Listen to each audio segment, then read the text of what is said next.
नमस्कार दोस्तों, स्वागत है आपका हमारे YouTube चैनल पर जिसका नाम है परीक्षिता एकेडमी। और आज की लॉ सीरीज़ के अंतर्गत हम बात करने वाले हैं सिविल प्रक्रिया संहिता 1908 के तहत लेक्चर 5 की, जिसमें हम बात करेंगे लिखित कथन या रिटन स्टेटमेंट के बारे में। और मुख्य रूप से यहाँ पर CPC का आदेश 8 हम समझेंगे। दोस्तों, यह लेक्चर हमारा 2 सेक्शंस में आएगा, जिसमें आज हम जो आदेश 8 है उसके सभी नियम की बात करेंगे और उसके नेक्स्ट लेक्चर में हम नियम 6 की बात करेंगे जो सेट ऑफ यानी प्रतिसाधन से संबंधित है। वीडियो को ज़्यादा लंबा ना हो जाए, इसीलिए हमने इसको 2 पार्ट्स में लिया है। तो चलिए शुरू करते हैं और बात करते हैं रिटन स्टेटमेंट के बारे में। हम सभी जानते हैं कि हम जो टॉपिक पढ़ रहे हैं ये सिविल जो है केसेस से संबंधित होता है, अर्थात जहाँ पर अधिकार या दायित्व का मामला छुपा होता है, जैसे ज़मीन विवाद, विवाह, तलाक वगैरह के मुद्दे। तो जो कोई भी प्रकरण लाता है न्यायालय में या जो भी कोई रिलीफ चाहता है न्यायालय से और केस लाता है, उसे वादी यानी प्लेंटिफ कहते हैं। और उसके द्वारा जो लिखित में दिया जाता है उसको हम वादपत्र यानी प्लेंट कहते हैं। अब यहाँ पर बारी आती है प्रतिवादी की। जब वादपत्र वादी ने प्रस्तुत कर दिया तो प्रतिवादी को जब समन तामील होता है और उसे न्यायालय में अब खुद या अधिवक्ता के माध्यम से जब उपस्थित होता है तो उसे वादी का जो है उसके जो भी उसने लिखा है उसका जवाब देना पड़ता है। तो यहाँ पर वही बात है रिटन स्टेटमेंट को लेकर कि यह जनरली प्रतिवादी द्वारा अपनी प्रतिरक्षण हेतु दिया गया लिखित कथन होता है। वादी द्वारा प्रस्तुत वाद पत्र का उत्तर होता है और प्रतिवादी वादी द्वारा लगाए गए आरोपों या मांगे गए अनुतोष हेतु जो बचाव है वो क्या है, लिखित कथन यानी रिटन स्टेटमेंट के माध्यम से प्रस्तुत करता है। और लिखित कथन की अगर हम बात करें तो ये हमें मुख्य रूप से CPC के आदेश 8 में पढ़ना है। तो चलिए आइए हम आदेश 8 के अंतर्गत नियम 1 की बात करते हैं, जहां पर लिखित कथन की परिभाषा या उसको जो है एक्सप्लेन करके दिया हुआ है।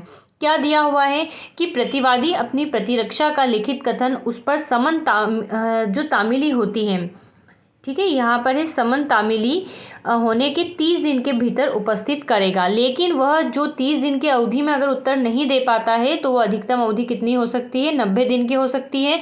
और ये जो प्रारूप है मुख्य रूप से क्या है, निर्देशात्मक है, आदेशात्मक नहीं है। दैट मीन कंपलसरी नहीं है कि ऐसा ही हो, कुछ परिस्थितियों में क्या है चीज़ें बदल सकती है। तो यहाँ पर एक जजमेंट है अमरिक सिंह बनाम गुरबचन सिंह, जहाँ पर न्यायालय ने ये कहा है, हिमाचल हाईकोर्ट ने, कि आदेश 8 नियम 1 में करेगा शब्द प्रयुक्त किया गया है जो साधारणतः आज्ञापक का संकेत देता है, लेकिन ये डायरेक्टरी निर्देशात्मक नेचर का है। ठीक है, क्योंकि 90 दिन के बाद भी अगर न्यायालय को उचित कारण लगता है तो वो समय दे सकता है। तो यहाँ पर टाइम लिमिट फिक्स करने का ये मतलब है ताकि केस रुका ना रहे, वो जो है शीघ्रता से चले और अपने परिणाम को प्राप्त करे। चलिए अब आदेश 8 नियम 1 क में जो है कुछ और प्रावधान दिए हैं जो संशोधन के माध्यम से जोड़े गए हैं। 1999 द्वारा इसको प्रतिस्थापित किया गया है। और यहाँ पर भी वही बात है कि जो भी प्रतिवादी जब वो लिखित जो कथन है उसका जब वो स्टेटमेंट देता है, किसके अनुसार, वादपत्र के अनुसार। दैट मीन जैसे वादी ने कहा कि ऐसा ऐसा इसने मेरे साथ किया, आप प्रतिवादी उसका आंसर देता है नहीं, एक्सेप्ट नहीं है, मुझे अस्वीकार है, डिनाई करता है, या फिर कुछ चीज़ें ऐसी होती है जिसे वो स्वीकार करता है। तो यहाँ पर अगर प्रतिवादी उसके वादपत्र को जो है जब उसके खिलाफ प्रतिरक्षा करता है और उसके पास कुछ ऐसे डॉक्यूमेंट है जिसको प्रस्तुत कर सकता है, तो यहाँ पर नियम 1 क में वही बात बोली गई है कि प्रतिवादी अपनी प्रतिरक्षा या मुजरा के दावे या प्रतिदावे के समर्थन में जो किसी दस्तावेज को जो उसके कब्जे में है प्रतिरक्षा आधारित करता है, उस पर निर्भर करता है, तो वो क्या करेगा, उन दस्तावेजों की एक सूची बनाएगा और साथ में उसकी प्रतिलिपियां भी जो है अपने रिटन स्टेटमेंट के साथ क्या करेगा, प्रस्तुत करेगा। यदि ऐसा कोई दस्तावेज उसकी शक्ति में नहीं है तो उपरोक्त कथन का उल्लेख करेगा कि मेरी शक्ति में नहीं है। और बिल्कुल वही बात जैसे वादपत्र में थी, यहाँ पर भी वही बात है कि कालांतर में साक्ष्य के दौरान प्रतिवादी द्वारा कोई दस्तावेज न्यायालय में के अनुमति के बिना प्रस्तुत नहीं किया जाएगा। हो सकता है कि जब उसने रिटन स्टेटमेंट दिया हो, कोई डॉक्यूमेंट नहीं प्रस्तुत किए, तो वो बाद में भी प्रस्तुत कर सकता है, लेकिन उसके लिए न्यायालय की आज्ञा चाहती है। तो इससे बेहतर है कि हम रिटन स्टेटमेंट के साथ ही दे दें। तो इस नियम की बात वादी के साक्षी से प्रति परीक्षा करने तथा साक्षी को याददाश्त ताज़ा करने मात्र के लिए पेश किए जाने वाले दस्तावेजों से नहीं होती है। तो ये 4 बिंदु जो है हमें इसके अंतर्गत याद रखना है। अब हम आगे बढ़ते हैं। और बात करते हैं आदेश, ठीक है, ये आदेश 8 नियम 2 के बारे में। तो यहाँ पर ये कहा गया है कि प्रतिवादी को अपनी प्रतिरक्षा में उन सभी विशेष बातों का उल्लेख करना चाहिए, ठीक है, जो संदर्भित करता है कि वादी का जो वाद पत्र है वो क्या है, मेंटेनेबल नहीं है, वह विधि की दृष्टि से या क्या है, शून्य करनी है। उसे प्रतिरक्षा की उन बातों का भी उल्लेख करना चाहिए। हम बोल सकते हैं कि भैया वादी ने कपट, मर्यादा यानी कि लिमिटेशन, सम्मोचन, देनगी, मिथ्या मिस रिप्रेजेंटेशन और प्रान्याय या विबंधन आदि को संदर्भित अगर कोई उसमें एप्लीकेबल हो रहा है सिद्धांत तो एप्लीकेबल करके हमें उसका आंसर देना चाहिए। तो प्रतिवादी को यहाँ पर वही कहा गया है कि नए तथ्यों का विशेष रूप से जो है अभिवचन करना चाहिए जिसका उससे वादी का वाद पत्र क्या हो, कमजोर हो जाए। अब हम यहाँ पर देखते हैं आदेश 8 नियम 3 में, जिसमें बताया गया है कि डिनाइल स्पष्ट रूप से करना चाहिए। अर्थात अगर प्रतिवादी वादी के किसी कथन को अस्वीकार करता है तो उसे वहाँ पर उसका जो डिनाइल है स्पष्ट तरीके से करना चाहिए। तो प्रत्याख्यान का मतलब होता है डिनाइल यानी कि अस्वीकार करना। अर्थात अगर वो कभी वादी के वाद पत्र के अनुसार उत्तर दे रहा है कि मुझे कथन स्वीकार नहीं है तो उसके कारण भी उसको जो है लिखने चाहिए। अगला हम देखते हैं आदेश 8 नियम 4 में कहा गया है कि वाक्छल पूर्ण इवेसिव डिनाइल नहीं करना चाहिए। जहां प्रतिवादी वाद में के किसी तथ्य के अभिकथन का डिनाइल करता है वहां वाक्छल से उसे ऐसा नहीं करना चाहिए वरन उस बात के सार का उत्तर देना चाहिए। इस प्रकार यदि अभिकथन करता है कि उसने एक निश्चित धनराशि को प्राप्त किया है तो उसे डिनाइल में उस निश्चित राशि को प्राप्त किया पर्याप्त नहीं होगा, अपितु उसे चाहिए कि वह इस बात का डिनाइल करे कि उसे इस राशि या उसके किसी भाग को प्राप्त किया था, ठीक है, यानी कि स्पष्ट जो है यहां पर होना चाहिए।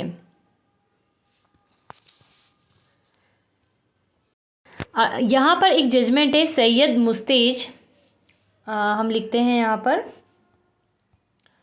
Syed Mustajeeb Hussain versus additional district जज आगरा का एक जजमेंट है। इसमें कहा गया है कि वाद पत्र में के तथ्यों को यह कहते हुए अस्वीकार किए जाने को कि जानकारी के अभाव में अस्वीकार है, वाक्छल पूर्ण डिनाइल माना गया। अर्थात आप कहीं ये नहीं बोल सकते कि जानकारी के अभाव में मुझे कथन क्या है, अस्वीकार है। चलिए अगला हम देखते हैं तो है आदेश 8 नियम 5। यहाँ पर कहा गया है कि डिनाइल विशिष्ट रूप से करना चाहिए। इसका तात्पर्य है कि प्रतिवादी को अपने लिखित कथन में वादी के प्रत्येक कथन का पूर्ण उत्तर देते हुए डिनाइल करना चाहिए। यदि प्रतिवादी किसी कथन का उत्तर नहीं देता है तो मान लेना चाहिए कि उसे उस कथन को स्वीकार कर लिया है। यहाँ पर जसपाल कौर चीमा का एक वाद है जिसमें सुप्रीम कोर्ट ने कहा है कि प्रतिवादी से यह आशा की जाती है कि वाद में विवादित तथ्यों का विनिर्दिष्ट डिनाइल करे, अन्यथा उन्हें प्रतिवादी द्वारा स्वीकार कर लिया माना जाएगा। अर्थात उसको स्पेसिफिक तरीके से उसे डिनाइल करना चाहिए। अगर वो सोचता है कि वादी के किसी एक लाइन को वो छोड़ के डिनाइल करे तो वो फिर स्वीकार हो जाता है न्यायालय की नज़रों में। इसलिए हर चीज़ को जो है स्पेसिफिक तरीके से करना चाहिए, लिखना चाहिए। अब हम देखते हैं आदेश, अब हम यहाँ पर आदेश 8 की नियम 7 पे आ गए हैं। 6 का नियम हमने नहीं बताया है, हमने आपको पहले ही कहा है कि इस वीडियो को जो है हम 2 पार्ट्स में लाएंगे। तो 6 में सेट ऑफ यानी प्रतिसाधन के बारे में दे रखा है और इसके बारे में थोड़ा सा हमें डिटेल में पढ़ना है, इसीलिए हमने नियम 6 को दूसरे वीडियो में जो है कवर किया है। तो हम यहाँ पर इसलिए नियम 7 पर आ गए हैं। तो नियम 7 में ये बोला गया है कि पृथक आधारों पर आधारित प्रतिरक्षा, प्रतिसाधन या प्रतिदावा इसके बारे में दे रखा है। अर्थात जहां की प्रतिवादी पृथक और विभिन्न तथ्यों पर प्रतिरक्षा, प्रतिसाधन, प्रतिदावे के कई विभिन्न आधारों का सहारा लेता है तो उन सभी को क्या है, पृथक और विभिन्न रूप से जो है कथित करने चाहिए। आदेश 8 नियम 8 में कहा गया है कि प्रतिरक्षा का कोई आधार जो कि वाद के लगाने के बाद या प्रतिसाधन या प्रतिदावा के कथन लिखने के बाद उत्पन्न होता है तो वहां पर भी वादी या प्रतिवादी अपने लिखित कथन में इसको क्या है, उठा सकता है। अर्थात नए आधारों को बाद में भी वो जोड़ सकता है। पश्चातवर्ती अभिकथन की बात कही गई है यहाँ पर आदेश 8 नियम 9 में। तो पश्चातवर्ती अभिकथन की बात करें तो इसे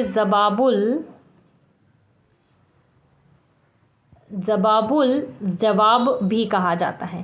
तो सामान्यतः क्या होता है कि लिखित कथन के पेश हो जाने के बाद किसी भी पक्षकार को मुजरा यानी कि प्रतिसाधन के या प्रतिदावे के विरुद्ध प्रतिरक्षा से भिन्न अभिवचन करने की अनुमति नहीं दी जाती है। लेकिन यह कोई निरपेक्ष नियम नहीं है। अर्थात लिखित कथन में किसी तथ्य अथवा कथन को स्पष्ट करने के लिए वादी द्वारा बाद में अभिवचन न्यायालय की इजाज़त से क्या है पेश किए जा सकते हैं। यहाँ पर प्रतिवादी शब्द है, ठीक है। प्रतिवादी को बाद में भी पेश कर सकता है, जिसकी अवधि जो है 30 दिन से अधिक की नहीं होगी। अब हम यहाँ पर पढ़ते हैं आदेश 8 नियम 10 के बारे में। तो जब न्यायालय द्वारा अपेक्षित किए जाने पर लिखित कथन को उपस्थित करने में पक्षकार असफल रहता है तब क्या प्रक्रिया, अर्थात जब वादी ने वाद पत्र दे दिया और प्रतिवादी उसका उत्तर नहीं देता है, वो प्रक्रिया यहाँ पर बताई गई है।